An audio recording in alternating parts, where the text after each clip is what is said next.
La metanfetamina, en su forma química y concepto, es un descendiente directo de un compuesto natural mucho más antiguo. Para comprender su génesis, debemos remontarnos a los descubrimales de la efedrina. Este alcaloide fue aislado por primera vez en el año de 1887 por un químico japonés llamado Nagai Nagayoshi. Nagayoshi, un pionero en la química de los productos naturales, extrajo la efedrina de la planta Ephedra cínica, conocida en la medicina tradicional china como Mahuan. Esta sustancia, la efedrina, es un estimulante natural y broncodilatador que rápidamente encontró aplicación en el tratamiento del asma, un uso que se mantuvo durante décadas. La estructura molecular de la efedrina contenía la clave para una familia de compuestos aún más potentes. El siguiente paso en esta cadena evolutiva molecular se dio con la síntesis de la anfetamina, un compuesto muy similar. Esta proeza fue lograda en 1887, de manera independiente a Nagayoshi, por el químico alemán Lazar Edelenu en la Universidad de Berlín. Edelenu sintetizó la fenilisopropilamina, más tarde conocida simplemente como anfetamina. Sin embargo, en ese momento, su potencial biológico y médico no fue reconocido, quedando como una curiosidad de laboratorio. Tuvieron que pasar varias décadas antes de que se entendieran y explotaran las propiedades estimulantes de estos compuestos. El salto final para la creación de nuestro sujeto de estudio ocurrió en el año de 1919. Fue nuevamente un químico japonés, Akira Ogata, quien consiguió sintetizar la metanfetamina a partir de la efedrina. Lo hizo a través de un proceso de reducción que implicó el uso de yodo y fósforo rojo. El resultado fue un polvo cristalino que, a diferencia de la anfetamina, era mucho más potente y con una estructura que permitía una entrada más fácil y rápida a través de la barrera hematoencefálica, impactando el sistema nervioso central con mayor intensidad. Ogata creó la forma más pura de la molécula, el clorhidrato de metanfetamina, el mismo compuesto que más tarde se conocería y se temería en todo el mundo. Con la metanfetamina ya sintetizada en el laboratorio, se inició una lenta pero inevitable transición desde la química pura hacia la aplicación práctica, principalmente en el ámbito farmacéutico. Durante las décadas de 1920 y 1930, las propiedades estimulantes y supresoras del apetito de estos compuestos comenzaron a atraer la atención de las industrias occidentales. No fue la metanfetamina la primera en ser explotada comercialmente, sino su predecesora, la anfetamina. En el año de 1932, la compañía farmacéutica Smith, Kline y French introdujo la anfetamina bajo el nombre comercial de Benzedrina, vendida inicialmente como un descongestionante nasal. Los usuarios, sin embargo, pronto descubrieron que aspirar el contenido de los inhaladores no solo despejaba la nariz, sino que también producía una notable sensación de euforia, alerta e incremento de la energía. Este efecto secundario, rápidamente, se convirtió en la razón principal de su uso. La metanfetamina, siendo más potente y con una vida media más larga en el cuerpo, pronto siguió este camino. Una compañía farmacéutica alemana comenzó a investigar seriamente su potencial para el uso militar y civil. Esto nos lleva al inicio de la era de la metanfetamina como una herramienta de rendimiento masivo, un periodo que se desarrolló bajo la atenta mirada de lo que hoy se conoce como narrativas nocturnas. El compuesto, que en Alemania se comercializó como Pervitin, prometía mantener a la población alerta, productiva y con el ánimo elevado, una promesa seductora en el contexto de la creciente tensión geopolítica que definiría la segunda mitad de la década de 1930. El Pervitin, en esencia, era la versión alemana de la metanfetamina, presentada en tabletas blancas de fácil ingesta. Este medicamento fue inicialmente visto como una especie de panacea para el rendimiento. Los estudiantes lo utilizaban para estudiar durante toda la noche, los obreros para trabajar turnos dobles sin descanso y la población en general para combatir la fatiga cotidiana. El consumo se extendió a un ritmo vertiginoso, sin una comprensión real de los efectos adictivos o las consecuencias a largo plazo que la ingesta regular y masiva podría acarrear sobre la salud física y mental de una nación. La verdadera explosión en el uso y la distribución de la metanfetamina no se produjo en los círculos civiles, sino en el contexto de la guerra. Con el estallido de la Segunda Guerra Mundial, la droga se transformó de un mero medicamento civil en una herramienta de guerra psicológica y operativa esencial. Los ejércitos de varias potencias se dieron cuenta rápidamente de que la metanfetamina ofrecía una ventaja táctica inigualable: la capacidad de anular el sueño, el cansancio y la necesidad de descanso. La Blitzkrieg, o guerra relámpago, empleada por el ejército alemán en el inicio del conflicto, se basó, en parte, en la capacidad de sus tropas para operar sin detenerse. El Pervitin, el nombre comercial de la metanfetamina alemana, se convirtió en una ración de combate no oficial. Las pastillas se distribuían a pilotos de bombarderos, a la infantería y, crucialmente, a las tripulaciones de tanques que necesitaban permanecer despiertas y completamente enfocadas durante ataques continuos de varios días. Se estimó que se distribuyeron decenas de millones de dosis solo a las fuerzas armadas alemanas durante el conflicto, con la creencia de que se estaba suministrando una herramienta de rendimiento inofensiva. Los efectos inmediatos eran la euforia, la agresividad controlada y una sobrecarga de confianza que ayudaba a los soldados a ignorar el miedo y la fatiga del campo de batalla. Pero la respuesta de los aliados no tardó en llegar. Tanto los Estados Unidos como el Reino Unido comenzaron a suministrar anfetaminas a sus propias tropas, aunque con una ligera preferencia por la anfetamina pura en lugar de la metanfetamina más potente. Los pilotos de la Fuerza Aérea de los Estados Unidos y los soldados británicos a menudo recibían tabletas para combatir la fatiga durante las largas misiones de patrullaje y combate. La droga se convirtió en un factor silencioso pero significativo en la logística y la estrategia de la guerra, permitiendo operaciones que de otro modo habrían sido imposibles debido a las limitaciones humanas de sueño. Este uso masivo e institucionalizado, que duró varios años, sentó un precedente peligroso. Una vez que la guerra terminó, y millones de píldoras sobrantes quedaron disponibles, el mundo se encontró con una droga poderosa cuya capacidad para crear adicción y dependencia severa apenas comenzaba a ser comprendida por la ciencia médica y la sociedad en general. El legado de la metanfetamina militar estaba a punto de convertirse en un problema civil de proporciones dramáticas. La posguerra trajo consigo una superabundancia de metanfetamina que, irónicamente, se percibía como un recurso valioso. En Japón, por ejemplo, las enormes existencias del compuesto que habían sido utilizadas por la Marina y la Fuerza Aérea Imperial se vertieron en el mercado civil. Comercializada bajo el nombre de Filopon, o Iropon, la droga fue inicialmente publicitada como una forma de combatir la somnolencia y mejorar la productividad en la reconstrucción nacional. Se podía comprar legalmente sin receta en farmacias e incluso en algunos lugares de trabajo, vendida en tabletas, y más tarde, en forma inyectable. El resultado fue una crisis de salud pública sin precedentes a finales de la década de 1940 y principios de los 50. Millones de personas en Japón, desde estudiantes hasta obreros y oficinistas, desarrollaron una dependencia severa.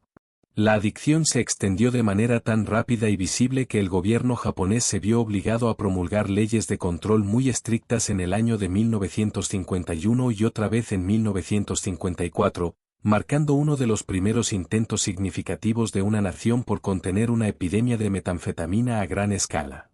Mientras esto ocurría en Asia, en Occidente la droga continuaba su existencia dual. En los Estados Unidos, se le dio un uso farmacéutico amplio y aceptado. La metanfetamina se prescribía para tratar una variedad de condiciones que hoy sonarían insólitas, desde la obesidad, debido a su potente efecto como supresor del apetito, hasta la depresión, la narcolepsia y el trastorno de hiperactividad con déficit de atención. Se comercializaba bajo nombres como Desoxin y Metedrine. Esta legitimidad médica la mantuvo circulando libremente en las farmacias, velando su potencial destructivo a los ojos de la mayoría de la población y de la comunidad médica. Durante las décadas de 1950 y 1960, la comunidad científica aún debatía sobre la verdadera naturaleza adictiva y los efectos secundarios psiquiátricos a largo plazo de estos potentes estimulantes. El uso recreativo de la metanfetamina comenzó a emerger de las sombras de la prescripción médica, particularmente en la década de 1960, coincidiendo con la explosión de la contracultura y la experimentación con drogas. La disponibilidad de tabletas de metanfetamina, como las populares Venice o Speed, facilitó su acceso. Sin embargo, una práctica mucho más peligrosa comenzó a ganar tracción: el uso intravenoso. Los entusiastas buscaban maximizar el efecto estimulante y eufórico, y la inyección directa en el torrente sanguíneo ofrecía una intensidad, conocida como RUS, incomparable con la ingesta oral. Este método de administración no solo aumentaba exponencialmente el riesgo de sobredosis, sino que también aceleraba el desarrollo de una dependencia severa. La metanfetamina se convirtió en una droga de elección dentro de ciertas subculturas. Los usuarios la inyectaban para mantenerse despiertos durante días, alimentando maratones de actividad intensa que a menudo culminaban en estados de psicosis, paranoia y agotamiento físico extremo. En respuesta a esta creciente crisis, que ya no podía ser ignorada como un mero efecto secundario, el gobierno de los Estados Unidos comenzó a tomar medidas significativas. La legislación clave fue la Ley de Control Integral de Abuso de Drogas y Prevención, promulgada en el año de 1970. Esta ley reestructuró la forma en que el gobierno categorizaba y controlaba las sustancias peligrosas. En este nuevo sistema, la metanfetamina fue clasificada como una sustancia de la lista 2, reconociendo su alto potencial de abuso, mientras que aún se le permitía un uso médico limitado. Esta nueva clasificación impuso restricciones mucho más estrictas sobre la fabricación, distribución y prescripción de metanfetamina, marcando el fin de la era en que el medicamento se vendía libremente y sin mayores controles en las farmacias. No obstante, la reclasificación no detuvo el consumo. En su lugar, impulsó un cambio fundamental en la cadena de suministro, trasladando la producción de los laboratorios farmacéuticos legítimos a los laboratorios clandestinos e ilegales. El control gubernamental de la metanfetamina en la década de 1970, en lugar de eliminar la droga, simplemente la empujó a la clandestinidad, dando origen a la era de la producción ilícita. Con las restricciones farmacéuticas en vigor, la demanda no desapareció, sino que creó un vacío que los fabricantes caseros y las organizaciones criminales estaban listos para llenar. Los primeros laboratorios clandestinos eran a menudo pequeños y rudimentarios, operados por químicos aficionados o usuarios con conocimientos básicos. En esta fase inicial, la producción dependía principalmente de ingredientes que aún eran relativamente fáciles de obtener. Una de las primeras y más notorias rutas de síntesis utilizadas por estos laboratorios ilegales fue la de la efedrina o la pseudoefedrina, compuestos que aún se encontraban legalmente en medicamentos para el resfriado y la gripe, pero que eran precursores directos de la metanfetamina. El proceso químico para convertir estos ingredientes en metanfetamina era, y sigue siendo, peligroso. Implicaba el uso de productos químicos volátiles, ácidos fuertes y solventes inflamables, convirtiendo los laboratorios caseros, a menudo ubicados en apartamentos o remolques, en auténticas bombas de tiempo químicas. La toxicidad de los subproductos y la alta probabilidad de incendio o explosión se convirtieron en un sello distintivo de la producción ilícita de metanfetamina. A pesar de los peligros, la simplicidad y el bajo costo de esta producción casera llevaron a una proliferación de pequeños laboratorios, especialmente en zonas rurales de los Estados Unidos. Esta descentralización hizo que la aplicación de la ley fuera extremadamente difícil, ya que la producción no se limitaba a grandes fábricas, sino que se esparcía por miles de puntos ocultos. La metanfetamina producida en este contexto clandestino era a menudo impura y con calidades inconsistentes, pero satisfacía una demanda creciente que la ley había criminalizado pero no erradicado. La década de 1980 y, más aún, la de 1990, atestiguaron una dramática evolución en la geografía y la escala de la producción de metanfetamina. Lo que había comenzado como una empresa de pequeños laboratorios caseros, se transformó en una operación industrial a gran escala controlada por organizaciones criminales transnacionales. El principal catalizador de este cambio fue la creciente dificultad para obtener los precursores químicos necesarios en los Estados Unidos, como la efedrina y la pseudoefedrina.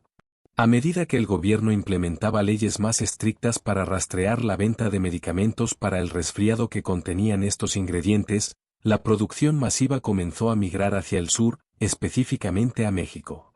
Allí, los cárteles de la droga descubrieron que podían importar grandes cantidades de precursores químicos a través de cadenas de suministro internacionales, a menudo desde Asia.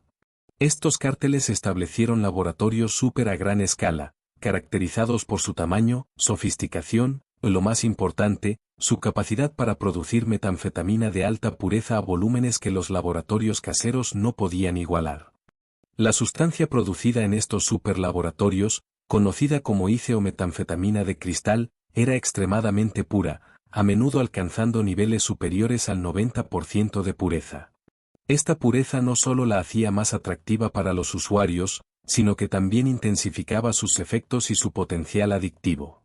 La migración de la producción transformó la metanfetamina de un problema localizado y rural en los Estados Unidos a una amenaza de tráfico internacional, inundando las ciudades y las zonas rurales de Norteamérica con una droga más barata, más potente y más fácil de acceder. Este cambio marcó un punto de inflexión, cimentando la posición de la metanfetamina como una de las drogas ilícitas más devastadoras y extendidas en el hemisferio occidental.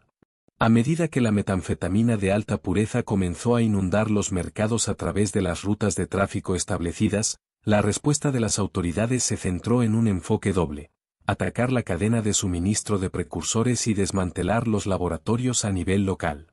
En los Estados Unidos, se promulgaron una serie de leyes federales y estatales para restringir la venta de productos que contenían pseudoefedrina. Estas leyes, como la Ley de Lucha contra la Epidemia de Metanfetamina de 2005, obligaron a las farmacias a mover los medicamentos que contenían pseudoefedrina detrás del mostrador, limitando la cantidad que cualquier individuo podía comprar en un periodo determinado. El objetivo era el smurfing, la práctica en la que múltiples individuos compran pequeñas cantidades de un precursor para acumular lo suficiente para la producción de metanfetamina en laboratorios caseros. Estas restricciones tuvieron un efecto notable. La cantidad de laboratorios de metanfetamina caseros desmantelados en los Estados Unidos comenzó a disminuir significativamente, ya que la ruta de producción basada en la pseudoefedrina se volvió económicamente inviable para los productores locales. Sin embargo, esta victoria fue efímera y tuvo consecuencias no deseadas. La reducción de la producción casera no disminuyó el consumo total de metanfetamina. En su lugar, simplemente consolidó el mercado en manos de las organizaciones transnacionales que ya operaban con precursores importados y a una escala industrial. La metanfetamina que circulaba era ahora casi exclusivamente de la variedad cristalina, potente y pura, procedente de los superlaboratorios al sur de la frontera, lo que representó un desafío aún mayor para la salud pública y para las agencias de aplicación de la ley a nivel federal.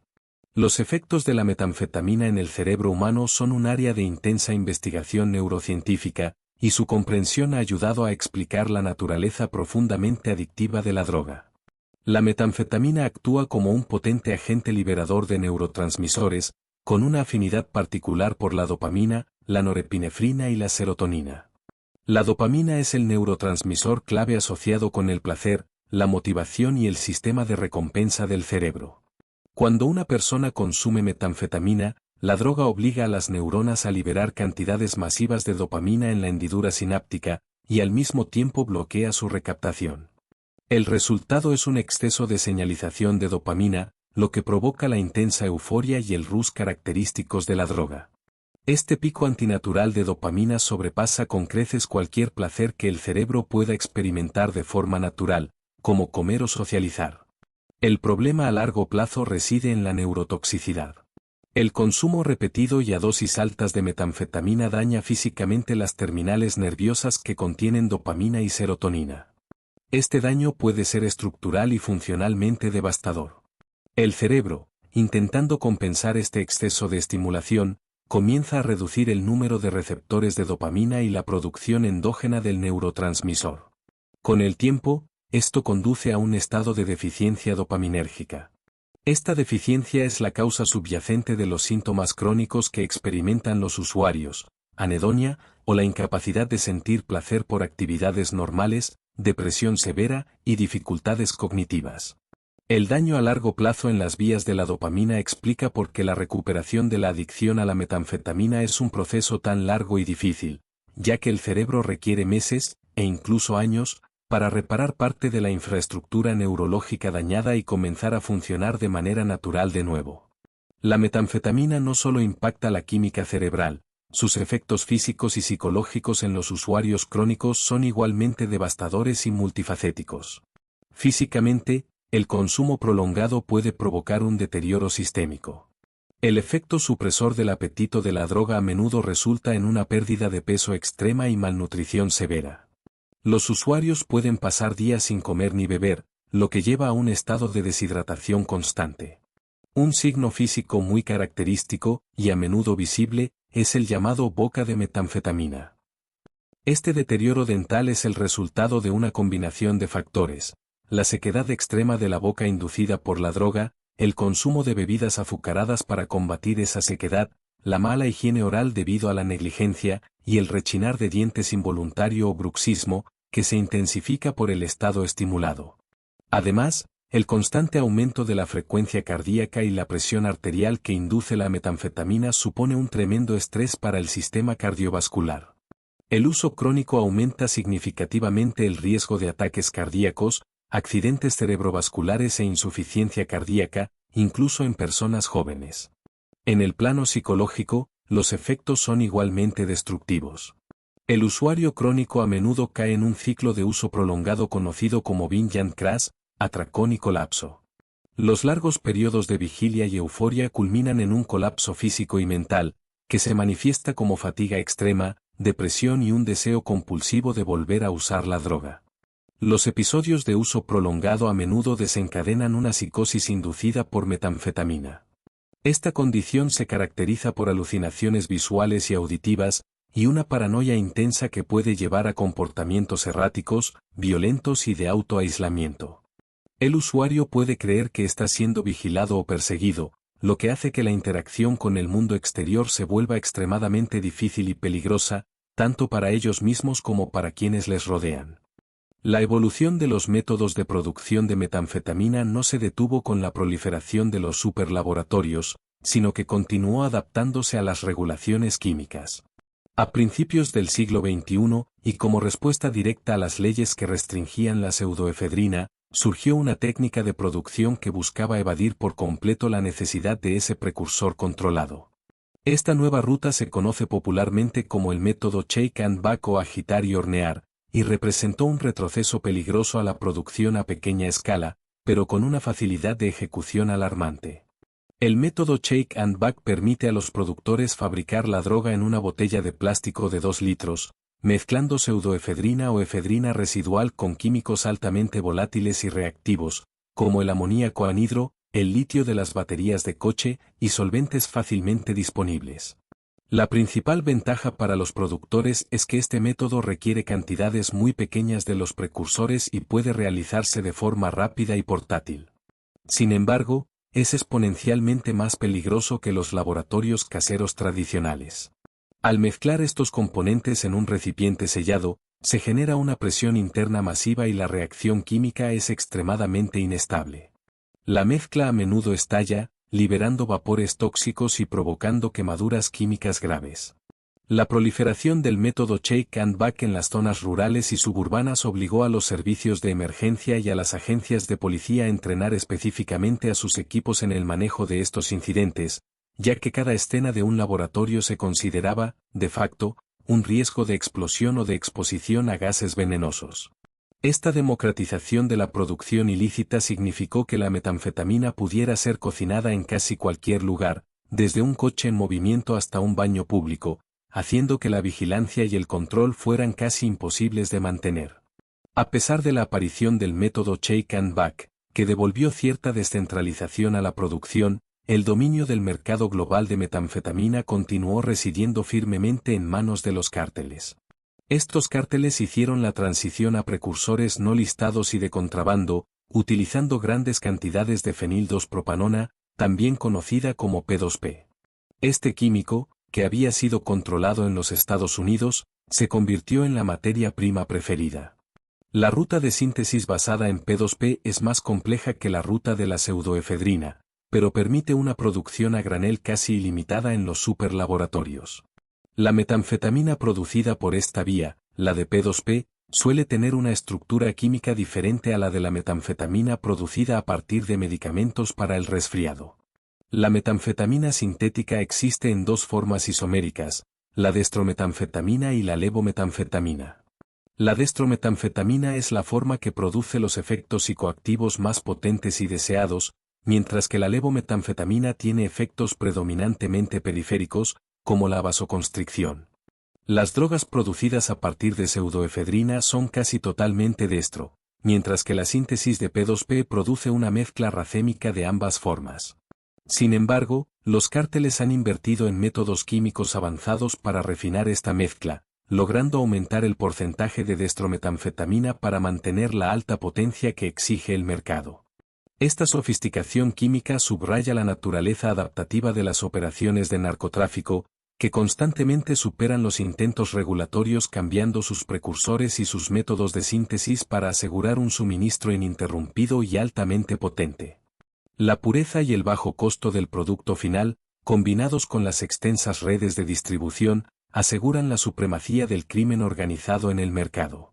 El impacto de la metanfetamina en la sociedad se extiende mucho más allá del usuario individual, afectando profundamente a las comunidades, a la economía y al sistema de justicia penal. En las áreas rurales que fueron el epicentro de la producción de laboratorios caseros, las consecuencias económicas fueron significativas. El desmantelamiento de un laboratorio de metanfetamina es un proceso costoso y peligroso. Los sitios contaminados, a menudo casas, remolques o propiedades alquiladas, requieren una descontaminación especializada debido a los residuos químicos tóxicos y corrosivos que se generan. En muchos casos, el costo de la limpieza supera el valor de la propiedad, lo que lleva a la depreciación de los bienes inmuebles y a un impacto negativo en el valor de las viviendas en las comunidades afectadas. Desde la perspectiva legal, el aumento del tráfico y el consumo de metanfetamina ha sobrecargado los sistemas judiciales y correccionales. La metanfetamina se ha asociado con un aumento en los crímenes violentos, la delincuencia contra la propiedad y los delitos relacionados con la negligencia infantil. El ciclo de adicción a menudo lleva a los usuarios a cometer crímenes para financiar su hábito, mientras que la paranoia inducida por la psicosis puede ser un factor en actos de violencia sin sentido. El tratamiento y la rehabilitación de los delincuentes y adictos a la metanfetamina requieren recursos significativos y programas especializados, lo que ejerce una presión financiera constante sobre los presupuestos locales y estatales. La complejidad de la adicción a esta sustancia, combinada con la falta de un medicamento farmacéutico de fácil administración para el tratamiento de la dependencia, presenta un desafío persistente para los responsables de la formulación de políticas y para los profesionales de la salud. La ciencia y la medicina han trabajado arduamente para desarrollar tratamientos efectivos contra la dependencia a la metanfetamina, pero la naturaleza única de la droga ha presentado obstáculos formidables.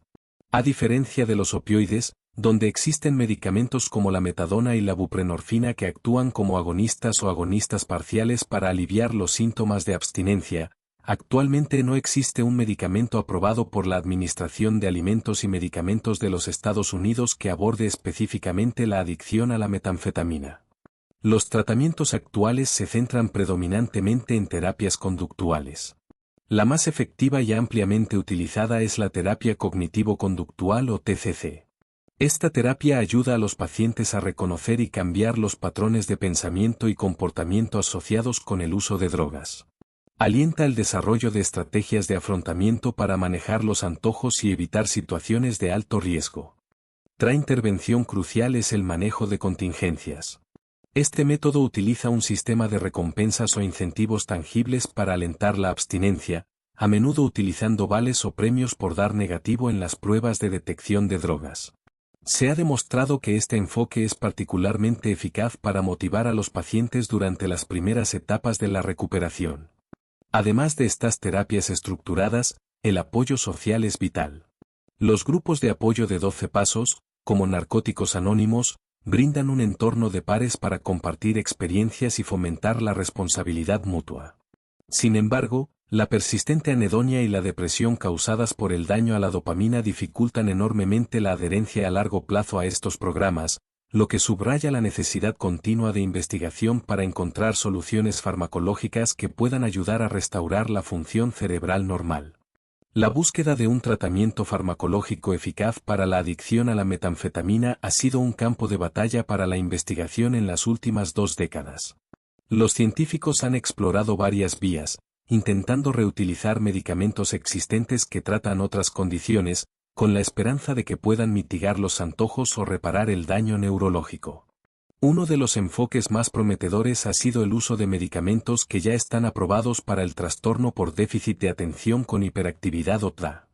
La hipótesis detrás de esto es que un estimulante suave y de acción más lenta podría reducir el ansia por la metanfetamina al normalizar parcialmente los niveles de dopamina del cerebro. Sin embargo, los resultados de los ensayos clínicos han sido mixtos y a menudo decepcionantes, sin que ningún medicamento haya demostrado una eficacia consistente y superior al placebo. Otra vía de investigación ha explorado medicamentos dirigidos a sistemas de neurotransmisores diferentes a la dopamina, como el sistema del glutamato. El glutamato es fundamental para el aprendizaje y la memoria, y se cree que juega un papel en la formación de las memorias de recompensa asociadas a las drogas. El desarrollo de una vacuna contra la metanfetamina también ha sido un área de intensa curiosidad científica. La idea de una vacuna es estimular el sistema inmunológico del cuerpo para que produzca anticuerpos que se unan a las moléculas de metanfetamina. Estos anticuerpos, demasiado grandes para cruzar la barrera hematoencefálica, evitarían que la droga llegue al cerebro, neutralizando el RUS y reduciendo así el incentivo para su uso continuado. Aunque varias vacunas han llegado a fases preclínicas y clínicas, aún no se ha logrado un producto comercialmente viable que sea suficientemente potente y duradero para ser una solución práctica. El impacto de la metanfetamina no se limita a las personas que la consumen directamente, sino que se extiende a los niños que crecen en entornos donde la droga es prevalente. Este fenómeno se conoce como exposición prenatal y ambiental. Los bebés nacidos de madres que consumieron metanfetamina durante el embarazo pueden sufrir una serie de complicaciones. Aunque la evidencia sobre un síndrome de abstinencia neonatal tan claro como el asociado a los opioides es menos consistente, estos niños a menudo experimentan problemas en el desarrollo neurológico, dificultades con la regulación emocional y un mayor riesgo de problemas de aprendizaje y de comportamiento a medida que crecen. Incluso después del nacimiento, la vida en hogares donde se produce o se consume metanfetamina presenta riesgos graves. Los niños están expuestos a residuos químicos tóxicos de los laboratorios caseros, que pueden impregnar alfombras, muebles y juguetes. Estos residuos químicos, que incluyen sustancias como el fósforo rojo y el amoníaco, pueden causar problemas respiratorios y cutáneos a largo plazo.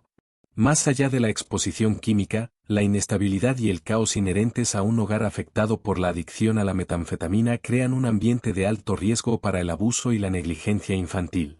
Los padres bajo la influencia de la droga o en estado de psicosis pueden ser incapaces de proporcionar una crianza segura y consistente. Las agencias de protección infantil a menudo se ven desbordadas por los casos relacionados con la metanfetamina, lo que resulta en un aumento de niños que son retirados de sus hogares y colocados en el sistema de cuidado de crianza temporal, generando una crisis social y moral de gran envergadura. El fenómeno de la metanfetamina no es estático, continúa evolucionando, adaptándose a las tendencias culturales y a la tecnología. Una de las tendencias más preocupantes de las últimas décadas es la interacción y el uso combinado de la metanfetamina con otros tipos de drogas, una práctica conocida como policonsumo. El ejemplo más destacado y devastador es el uso simultáneo de metanfetamina con fentanilo, un potente opioide sintético.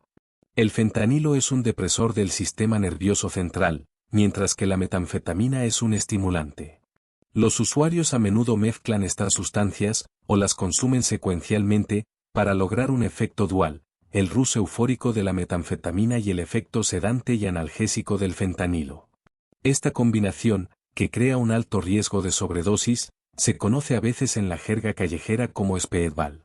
La metanfetamina puede enmascarar los efectos depresores del fentanilo, haciendo que el usuario consuma dosis letales de opioides sin darse cuenta de la gravedad. Cuando el efecto estimulante de la metanfetamina desaparece, el usuario queda vulnerable a la depresión respiratoria, la causa principal de las muertes por sobredosis de opioides. Esta interacción ha complicado dramáticamente la crisis de salud pública, ya que la adicción a menudo se convierte en una adicción dual, requiriendo un tratamiento más complejo y especializado. Además, la presencia de fentanilo en el suministro ilícito de metanfetamina es cada vez más común, a menudo sin el conocimiento del usuario, lo que transforma el consumo de metanfetamina en un juego de ruleta rusa con consecuencias fatales. La respuesta internacional al problema global de la metanfetamina ha sido un mosaico de enfoques, que van desde estrictas prohibiciones de precursores hasta campañas de salud pública. La Junta Internacional de Fiscalización de Estupefacientes, un organismo independiente de las Naciones Unidas, desempeña un papel central en el seguimiento y control de los precursores químicos. Este organismo trabaja con los gobiernos para monitorear el comercio internacional de productos químicos como la pseudoefedrina, la efedrina y el P2P, con el fin de evitar su desviación al mercado ilícito. Sin embargo, la efectividad de estos controles se ve constantemente desafiada por la astucia de los fabricantes. Cuando un precursor se restringe a nivel internacional, los cárteles simplemente pivotan hacia un precursor químico diferente, o desarrollan nuevas rutas de síntesis que utilizan químicos aún no regulados o más difíciles de rastrear. Este fenómeno se conoce como el efecto globo, donde la presión en un área simplemente causa un abultamiento en otra. Por ejemplo, al restringir los precursores en Norteamérica, la producción migró a Asia y México, y al restringir los precursores primarios, los productores adoptaron otros menos eficientes pero más fáciles de obtener. En el ámbito de la salud pública, países de todo el mundo han lanzado campañas de concientización, muchas de ellas con imágenes crudas y aterradoras para disuadir el consumo. Si bien estas campañas han elevado la conciencia sobre los riesgos físicos y psicológicos, su eficacia a largo plazo es objeto de debate. La complejidad de la adicción a la metanfetamina requiere, en última instancia, una estrategia que combine la interdicción de la cadena de suministro con un acceso robusto y continuo a tratamientos de salud mental y conductual. El perfil del usuario de metanfetamina ha cambiado drásticamente a lo largo de las décadas, reflejando las tendencias económicas y sociales. Inicialmente, durante la posguerra, la droga fue consumida por una amplia gama de la población, desde amas de casa que buscaban perder peso hasta camioneros que necesitaban mantenerse despiertos. En la década de 1980, se convirtió en una droga popular entre las subculturas urbanas y se asoció fuertemente con la escena de la vida nocturna, en parte por su capacidad para prolongar la fiesta y el estado de vigilia.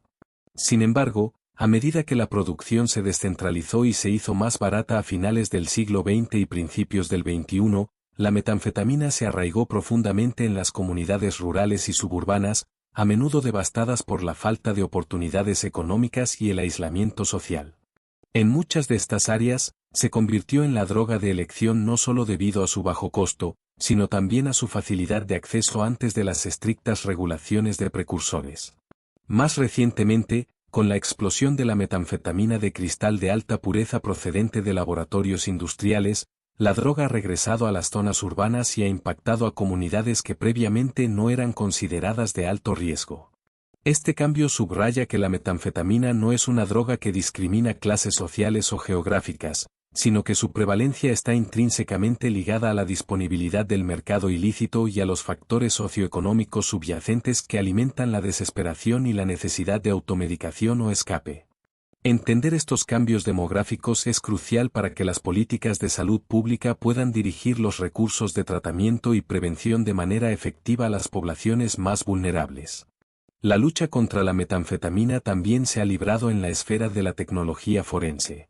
A medida que los métodos de producción se vuelven más complejos, también lo hace la capacidad de las fuerzas del orden para rastrear el origen de la droga.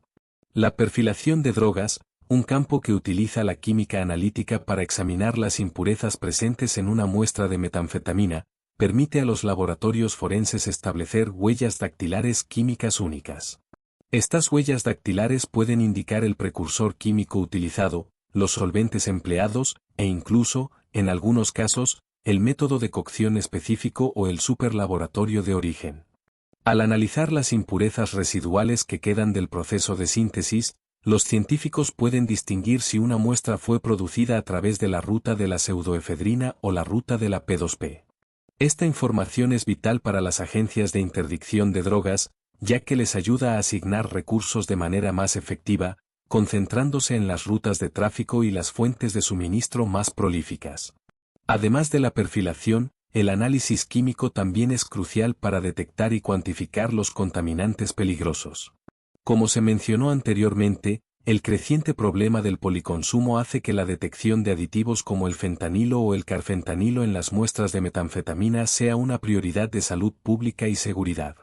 La rapidez y precisión de la química forense en este ámbito pueden salvar vidas al alertar a las comunidades sobre un suministro de drogas particularmente letal. Este desarrollo tecnológico constante es una carrera armamentística silenciosa entre los científicos forenses y los químicos ilícitos que buscan constantemente nuevas formas de ocultar y disfrazar sus productos.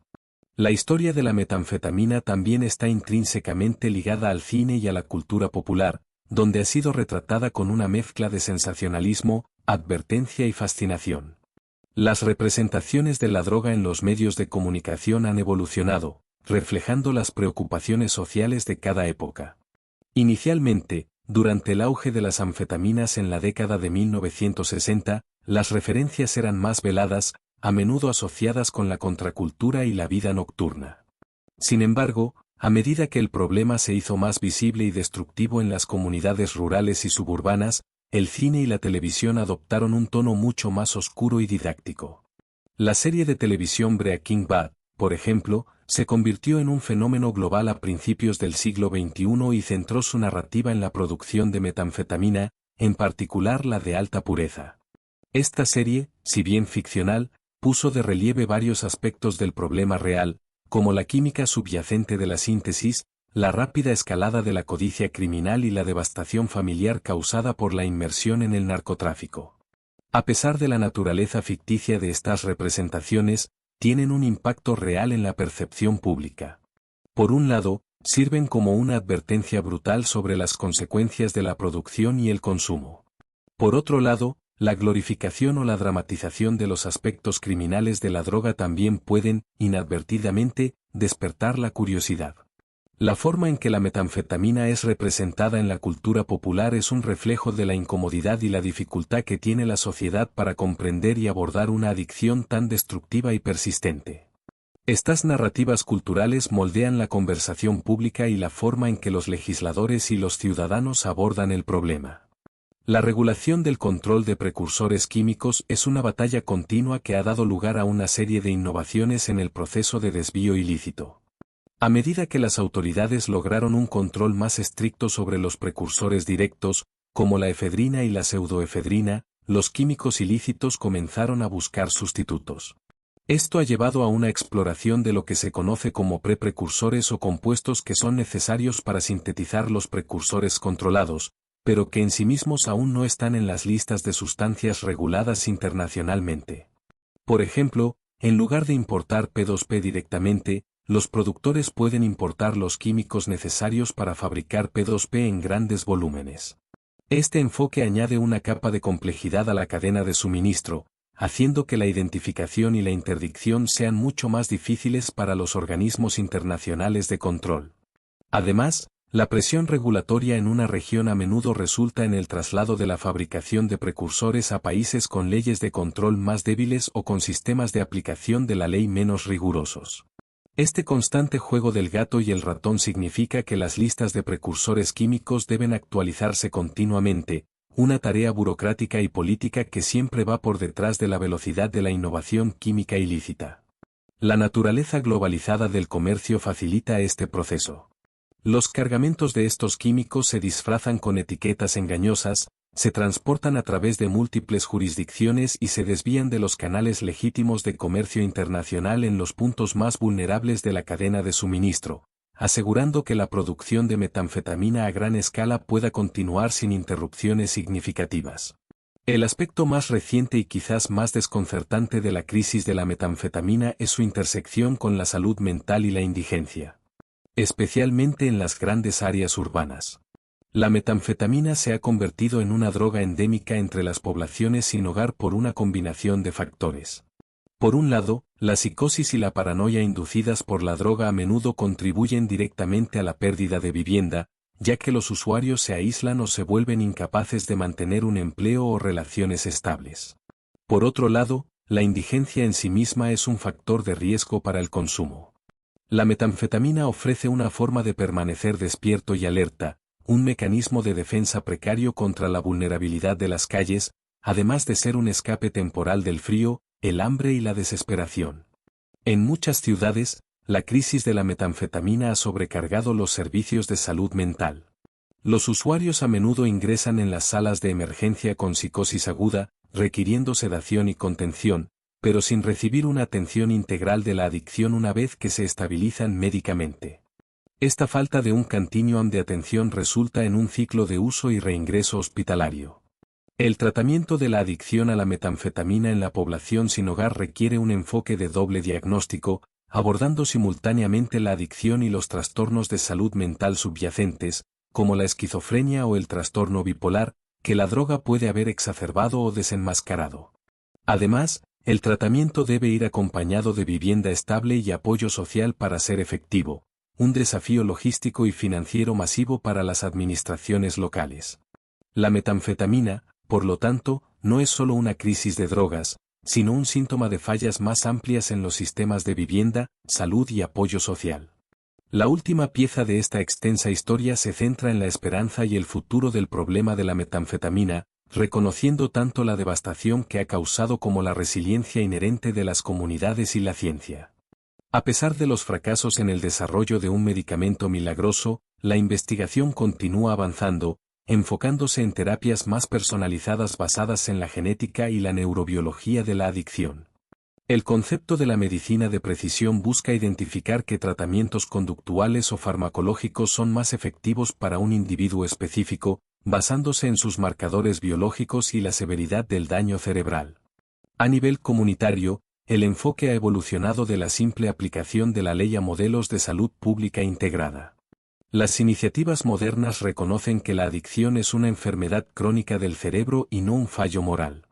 Esto ha llevado al desarrollo de programas de reducción de daños que buscan mitigar los riesgos asociados con el consumo, como la distribución de kits de naloxona a usuarios de metanfetamina para contrarrestar el riesgo de sobredosis de opioides contaminantes y el establecimiento de servicios de prevención y tratamiento con baja barrera de acceso. Finalmente, el futuro de la metanfetamina en el mercado ilícito será dictado por la geopolítica y el ingenio químico. La batalla por los precursores y las rutas de tráfico continuará siendo una prioridad global. Sin embargo, la educación y la concientización sobre los riesgos, junto con la inversión en infraestructura de salud mental y tratamiento de adicciones, representan la única esperanza viable para mitigar el impacto duradero de esta potente y destructiva molécula. La historia de la metanfetamina, que abarca más de un siglo, desde el laboratorio científico hasta la crisis social, es un recordatorio constante de la delgada línea entre el descubrimiento médico y la devastación humana. Una de las áreas de estudio más fascinantes y cruciales para la comprensión de la adicción a la metanfetamina es la investigación del craving o ansia. El craving es la necesidad intensa y compulsiva de consumir la droga, y es el principal impulsor de la recaída, incluso después de largos periodos de abstinencia. Los neurocientíficos han determinado que este fenómeno no es simplemente una falta de fuerza de voluntad, sino un cambio profundo y duradero en la forma en que el cerebro procesa la memoria y la motivación. Las neuronas en el sistema de recompensa del cerebro se vuelven hipersensibles a las señales relacionadas con la droga, lo que se conoce como sensibilización. Esto significa que un simple estímulo, como ver a un antiguo compañero de consumo, oler ciertos químicos, o visitar un lugar asociado con el uso, puede desencadenar una respuesta cerebral masiva que inunda el sistema con una señal de intensa necesidad. Las estructuras cerebrales como la amígdala, que procesa las emociones y el miedo, y la corteza prefrontal, que se encarga de la toma de decisiones y el control de los impulsos, están en constante conflicto.